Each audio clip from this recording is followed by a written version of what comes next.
Fantasia offers a wide variety of characters from casual friends to fantasy roleplay partners. The app is free to download with optional premium upgrades. Reviews highlight its easy interface, creative freedom, and fun customization tools. If you're looking for entertainment or practice in conversational English, it delivers. The bad, like many character AI apps, Fantasia can feel repetitive or shallow after extended use.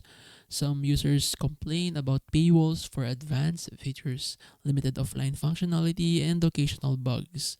Privacy concerns also come up since conversations are stored on their servers. So the real answer is Fantasia AI Chat is legit for entertainment but not a serious productivity tool. It is worth it for casual, fun, and creative roleplay, and it's not ideal if you want the professional AI assistance or worry about data privacy.